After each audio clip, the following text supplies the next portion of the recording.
So our next speaker will be introduced by Nirupama. Our next speaker is Padma Shri, Professor Dr. Anvita Abbi, who will speak on the aspect of saving languages, an important aspect of uh, intangible cultural heritage. Uh, Dr. Abbi retired as Professor of Linguistics from Jawaharlal Nehru University, Delhi, and currently holds the position of the B.B. Borkar Chair of Comparative Literature, Goa University. She identified and described the great Andamanese as the sixth language family of India, an advisor to UNESCO on language issues, and visiting professor in various universities in Europe and America. Professor Abbi is an editor and author of more than 25 books. I invite Professor Abbi. Dr. Surya Joshi, the Vice Chairperson of IG INTAC, and Dr. Mishra, the Member Secretary of INTAC, my fellow speakers and friends. As Nirupama introduced me to you, I'm a linguist and I work on languages, which I think are one of the most intangible heritage of this country, with 1,369 mother tongues as reported by the census, the latest census. We are perhaps one of the richest countries to have these intangible heritage. But more interesting thing is that there are more than 800 languages which are not written down. So they are spoken form, and this is what I work on. I work on oral tradition on the languages which are on the margin, those languages which are endangered, and those languages which are really perhaps were never written down. And they are still preserved or saved by the intergeneration transfer of oral tradition by the communities, and hence they are preserved for us, and we hear them, we sing in them, we dance in them, and of course, they emote and denote the Indian culture. And since the languages are endangering themselves, or they are dying, or they are vanishing at a very fast speed, I'm very much concerned that they should be saved. Otherwise, the community will lose its culture.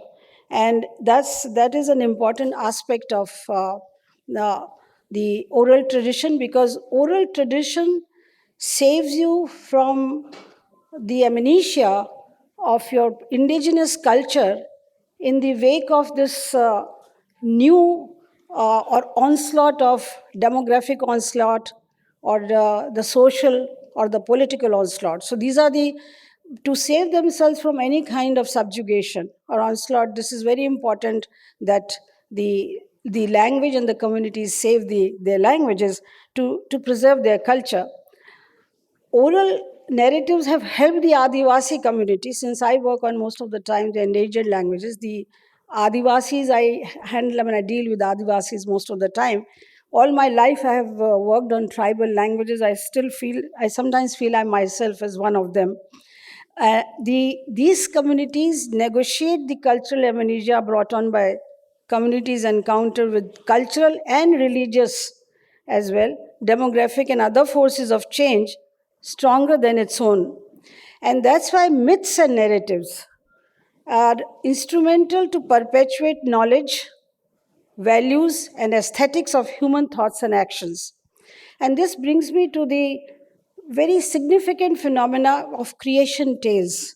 In every community, in every speech community, there are creation tales, and there are varieties of creation tale in the same speech community, indicating different cultural values and ethos. And that's why they're very important, how they began. The beginning or the genesis of the community is very important, because the creation tales, I have realized, brings the kind of social cohesion and friendship that no other form of oral tradition really brings. To give you an example, this is a photograph of Kanchenjunga Mountains, and the Lepcha tribes, if many of you might know, they always associate the Kanchenjunga Mountains and every peak of it with their Genesis, that is their place where they came from. They always think that this is the place they have to go back after their death. And hence, each and every lepcha has to know which peak, what they call mu, which peak they belong to, and because this is after the death, each has to go back to that particular peak so to get the salvation. The umbilical cord of the community is linked to the mountain, and its presence permeates every aspect of Lepcha life.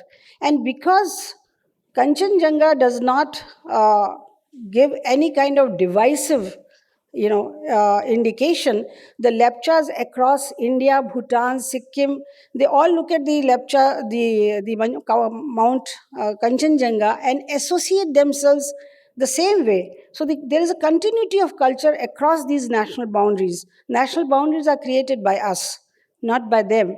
Culturally, there's a kind of a continuity that exists across these nations, indicate that they all belong to the same umbilical cord. And this, I'll also let you know that this umbilical cord concept exists in other communities also. I have been working on the languages of the Andaman Islands, and now at present I'm also working on Nicobaris. But let me give you a couple of pictures of the Andaman tribe. This is the Great Andamanese tribe. I lived with them in the Strait Island in Andaman. And just to record and document their dying language, because now there are only 3 speakers left. When I reached the island, there were 10 speakers. Even those 10 speakers were not speaking among themselves, so it was a Herculean task to get any information out. And me being a linguist, we are more interested in writing grammar and dictionaries and those kind of stuff than the oral tradition. But I was drawn into the oral tradition of this because the kind of culture it emotes. You see, words are not mere words. Words actually denote, they signify what kind of culture you come from. There are many words which are indicators of your culture that you live. See, Jarwa and Onge, the other 2 tribes, I'll just show you the picture, do not have any word for rape or sexual assault. Neither the Jarwa people, nor Onges, nor Great Andamanis. They do not know what is rape. So they don't have a word in their language. They do not know what is sexual assault. And this is when all the Jarwa women stay naked. They don't wear a thread on their body. Now they do wear some kind of a red thread, and the VCT dwellers have given them t-shirts and stuff like that, but they never wore any clothes. But still, the sexual assault is not seen. So these 2 words, or the equivalent of these 2 words, don't exist. And same is true with the Great Andamanis. Moreover, I realized the Great Andamanis, and I reached, as I said, very late to the island. There were only 10 speakers. They have 18 words for smell, and the dictionary we prepared has been recorded. An interesting aspect is that their entire world revolves around the smell. I was wondering, why do they have so many words for smell? Hindi doesn't have, English does not have. And they said that everything that you see around the entire cosmos has a distinct smell. So book has a distinct smell from computer, and computer has a distinct smell from earth, and earth has a different smell from sky, and so on and so forth. And I was very intrigued, and I said, then what does not smell if everything smells? Can you guess? They said spirits, our ancestral spirits don't smell. And these are the spirits that keep us, they keep around us to protect us. They don't smell. The rest of the cosmos smells. It's a very interesting cultural aspect of smell. Similarly, they have various different words for kind of hunting. You see, they don't have very many animals in the forest, but whatever there are, they generally are seafarers, so they hunt in the sea. But the hunting of these turtles, hunting of dugong, hunting of shark, hunting of small fish, every object that they hunt has a different word and a different verb also, action verb. It's very interesting. So this also emotes, this is a hunting culture. So words give you the kind of culture that they lived in, and well, now the culture is being eroded, so nothing can be salvaged. But you see, the language gives you this intangible heritage, cultural aspect, which has to be documented. Luckily, we have documented everything that we could find in Great Andamanis. Similarly, Great Andamanis have 6 different words for seashores. And generally in English, you'll say just a seashore or samudra ka kinara in Hindi. But can you see the dry sand? This has a different word. The sand which has just got wet has a different word. And where you see the line of the water touching the earth or touching the sand, that has a different word. And as you step in the water, and if you have water until up to your ankles, it has a different word, and so on and so forth. And why do they need 6 different words for seashores? Because the life, their life moves around around the sea and the sea life. And this is, they also told me that the kind of pebbles or the stones that you find in the 3rd stage of the seashore smells very different than the pebbles that you find in the 4th and the 5th, stages. So they have varieties of natural aspects or the environmental aspects associated with these seashores names. So names are not just in a vacuum. They have a very wide semantic field. They have a very wide semantic connotation that one has to understand their culture, the culture which is so different from our culture. This is a photograph of a Jarawa woman. They're very fond of decorating themselves with the fruits and the flowers. And this is my very first day with the ongas when I reached the Little Andaman. This is a place where no one goes because Dr. Joshi talked about snakes, and I was thinking, was given a cottage, and one green snake used to cross my stairs every 6 p.m. And I was a little scared of it. It's full of snakes. However, ongas have a very interesting culture. Again, I cannot elaborate here because of short of time, of honey collection. They don't kill a single bee, unlike us. We generally put fire on the honeycomb so that we can draw honey out of it. They don't destroy the environment at all because they have a very interesting way of collecting honey. These are the Great Andamanis. The 2 ladies are no more, but I learned a lot from them about their language and culture. And recently, this is my very recent book in which I have encaptured their oral tradition. And this is the only documentation of the oral tradition of 70,000 year-old tribe, because Great Andamanis are the remnants of the first migration that took place out of Africa 70,000 years, and the civilization is still living. These have songs and folk tales, and the songs can be viewed on video because there are QR code. So this is a very interesting aspect of Great Andamanis that exposed me to a very different culture. Going outside India, let's say, in Indonesia, there is a Alila people or Alila tribe in which at this place they dance, which they call Lego dance, and the Christians and Muslims take part in the same dance. And not only that, there has been an oral transmission of the Lego poetry over the generations. Now it is being evaporated because of modern education, which does not take any cognizance of our oral tradition.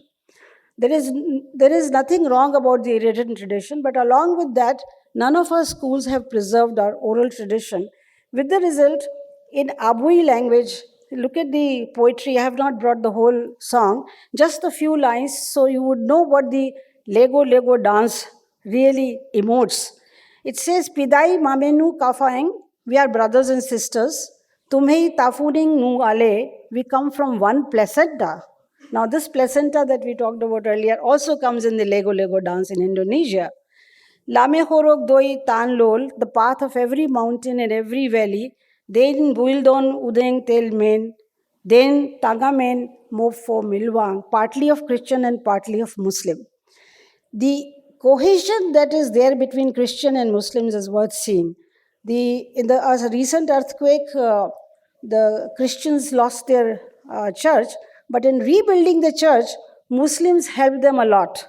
And they were carrying the logs, they were carrying the bricks so that the church is being built. Now, it is only the Lego dance which has brought such kind of friendship and cohesion among the two different communities. It could not have been thought of, without this Lego dance. Then there are, healing songs in Iran. When somebody is sick, we also have a tradition of Rudali in Rajasthan. When somebody dies, they come and mourn for days together so that your grief is diminished. But I found these are very interesting Iranian songs which are sung when a person is sick.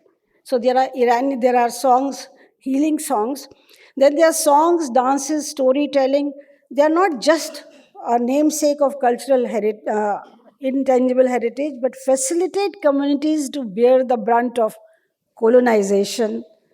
They are also facilitate mitigation of the impact of subjugation and give community an identity.